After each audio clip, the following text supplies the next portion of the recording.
بسم اللہ الرحمن الرحیم۔ معزز ناظرین کرام، السلام علیکم ورحمۃ اللہ وبرکاتہ۔ معزز ناظرین، آج کی ویڈیو انتہائی اہم اور معلوماتی ہونے والی ہے،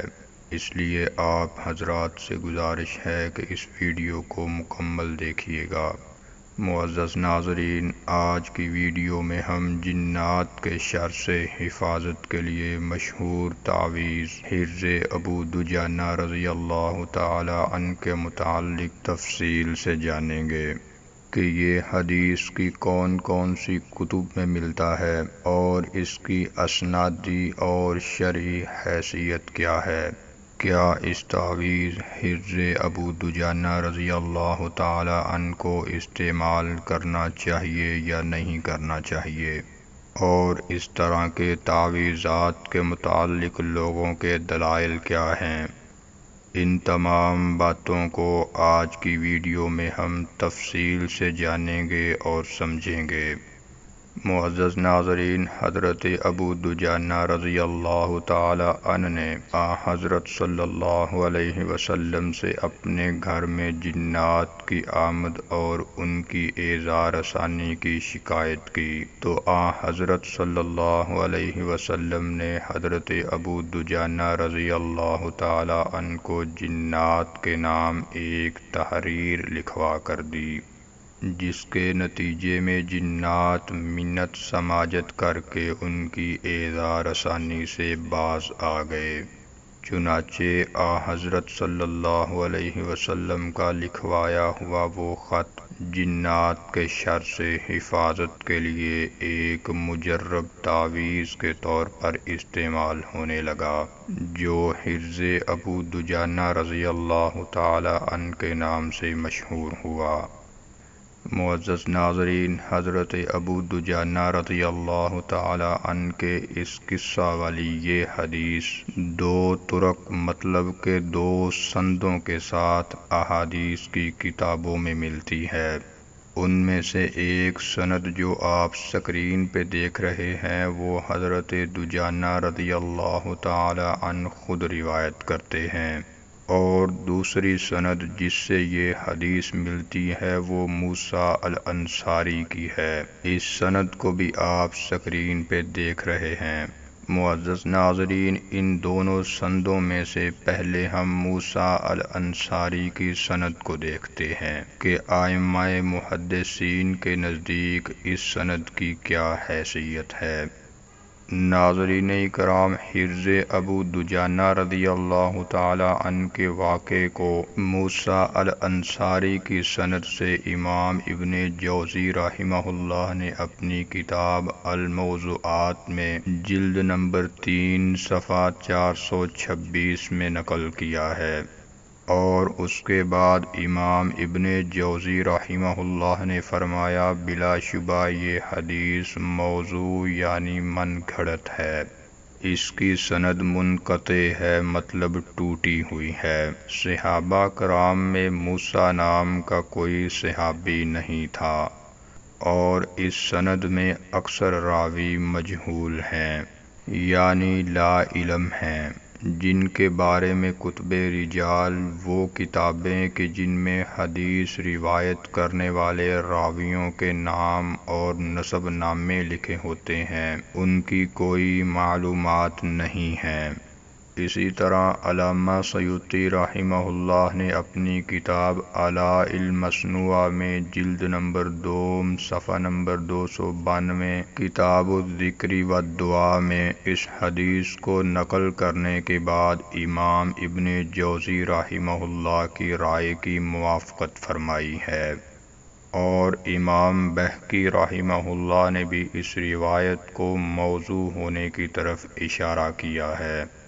معزز ناظرین، ان تمام ائمہ محدثین کی رائے میں موسیٰ نامی راوی کے طریق اور سند سے حرز ابو دجانہ رضی اللہ تعالی عنہ کی جو حدیث ملتی ہے وہ موضوع اور من گھڑت ہے۔ اب ہم حرز ابو دجانہ کی دوسری سند کو دیکھتے ہیں، جو کہ حضرت ابو دجانہ نے خود بیان کی ہے۔ اس سند کے ساتھ اس حدیث حرز ابو دجانہ رضی اللہ تعالی عنہ کو امام بہقی رحمہ اللہ نے دلائل النبوہ میں جلد نمبر 7 صفحہ 118 میں نقل کرنے کے بعد فرمایا کہ اس سند میں ابتدائی 2 راویوں کے علاوہ حضرت ابو دجانہ صحابی رضی اللہ تعالی عنہ تک سلسلہ سند روایت الآباء عن الابناء ہے، مطلب کہ اس سند میں حضرت ابو دجانہ صحابی رضی اللہ تعالی عنہ اور ان کے بعد والے 2 راویوں کے علاوہ اس سند میں جتنے راوی ہیں وہ ایک دوسرے کے باپ اور بیٹا ہیں، اور ان میں سے ہر ایک اس حدیث کو اپنے والد سے بیان کر رہا ہے، جو کہ اس سند کی پختگی کی علامت ہے۔ پیچھے رہ گئے صحابی حضرت ابو دجانہ اور ان کے بعد والے 2 راوی۔ تو ناظرین کرام، صحابی ابو دجانہ رضی اللہ تعالی عنہ خود صحابی ہیں اور وہ خود اپنا واقعہ بیان کر رہے ہیں، اور دوسرے 2 راویوں میں پہلا راوی ثقہ ہے جو کہ صحیح بخاری کا راوی ہے، اس پر کوئی کلام نہیں، البتہ دوسرا راوی متکلم فی ہے کہ اس پر ائمہ محدثین نے کلام کیا ہے، جرح کی ہے۔ امام حاکم رحمہ اللہ اس راوی پر جرح کرتے ہوئے فرماتے ہیں کہ یہ جھوٹا آدمی ہے۔ اسی طرح علامہ ذہبی رحمہ اللہ اور حافظ ابن حجر عسقلانی رحمہ اللہ نے بھی امام حاکم رحمہ اللہ کی اتباع میں مذکورہ راوی کی طرف جھوٹ اور کذب کی نسبت کی ہے۔ اس کے علاوہ علامہ دارقطنی رحمہ اللہ بھی اس راوی کے متعلق فرماتے ہیں کہ یہ جھوٹی احادیث بنایا کرتا تھا۔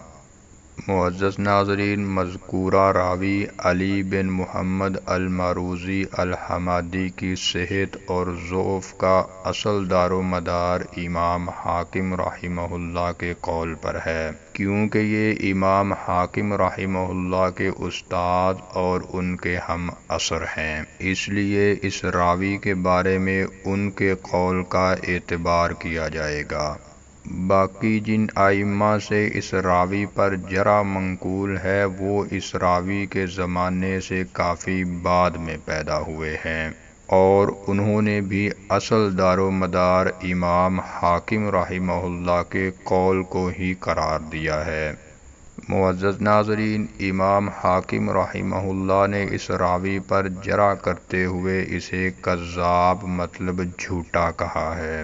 یعنی اس راوی پر امام حاکم رحمہ اللہ نے جرح مفسر ثابت کی ہے، اور جرح مفسر ایسی چیز ہے کہ وہ اگر کسی راوی پر لگ جائے تو اس کی روایت کی ہوئی حدیث کو موضوع قرار دیا جا سکتا ہے، مطلب کہ وہ حدیث من گھڑت مانی جا سکتی ہے۔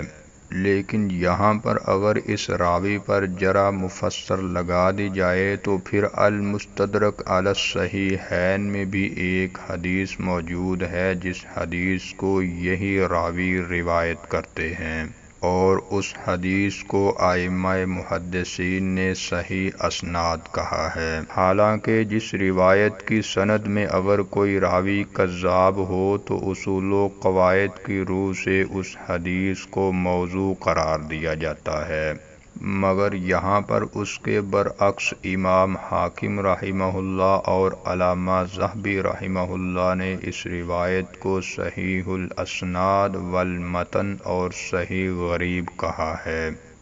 اس لیے روایت حرز ابو دجانہ کو مذکورہ راوی علی بن محمد الحمادی پر کلام کی وجہ سے موضوع قرار دینا درست نہیں، ورنہ پھر المستدرک علی الصحیحین والی روایت کو بھی موضوع من گھڑت کہنا پڑے گا۔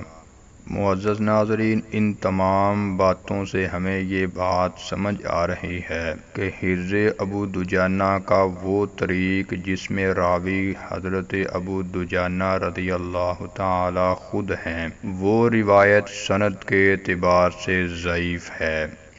جبکہ حرز ابو دجانہ رضی اللہ تعالی عنہ کا دوسرا طریق جس کے راوی حضرت ابو دجانہ رضی اللہ تعالی عنہ خود نہیں ہیں بلکہ موسیٰ الانصاری ہیں، وہ طریق موضوع من گھڑت ہے۔ تاہم حضرت ابو دجانہ رضی اللہ تعالی عنہ کی ضعیف سند میں مذکور حرز ابو دجانہ کے الفاظ کو مجرب عمل کے طور پر بطور علاج استعمال کرنے کی گنجائش موجود ہے، لیکن کچھ شرائط پر۔ پہلے نمبر پر اس لیے کہ ائمہ محدثین نے حضرت ابو دجانہ والی روایت کو ضعیف کمزور تو کہا ہے مگر من گھڑت نہیں کہا۔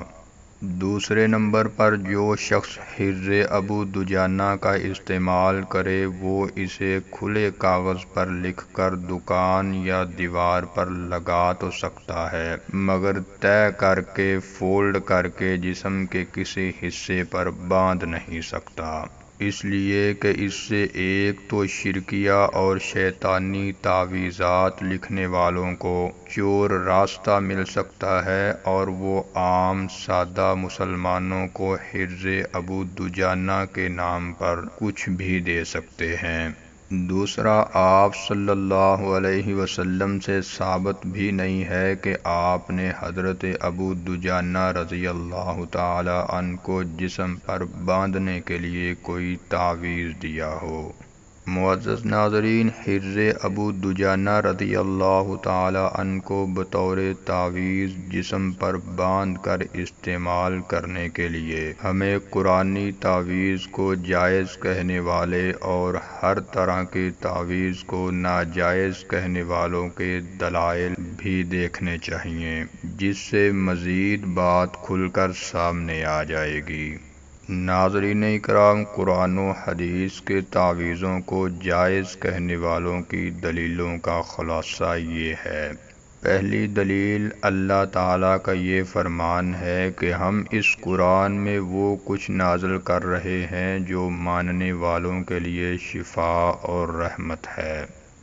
دوسری دلیل، سیدہ عائشہ رضی اللہ تعالی عنہا کا یہ قول ہے کہ ممنوع تعویذ وہ ہے جو تکلیف نازل ہونے سے پہلے لٹکایا جائے، نہ کہ تکلیف نازل ہونے کے بعد۔ معزز ناظرین، تیسری دلیل، سیدنا عبداللہ بن عمر رضی اللہ تعالی عنہ کا یہ عمل ہے کہ وہ اپنے نابالغ بچوں کے گلے میں دعائیہ کلمات لٹکا دیتے تھے۔ ناظرین کرام، یہ تھی قرآن و حدیث کے تعویذوں کو جائز کہنے والوں کی دلیلیں۔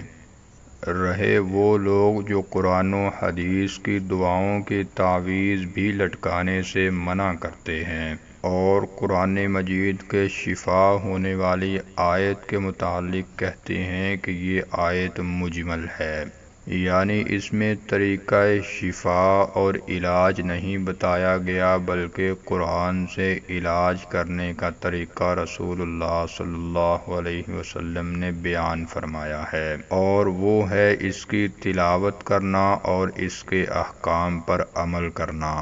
اور رسول اللہ صلی اللہ علیہ وسلم سے قرآن کے تعویذ لٹکانے کے بارے میں کچھ بھی نہیں ملتا،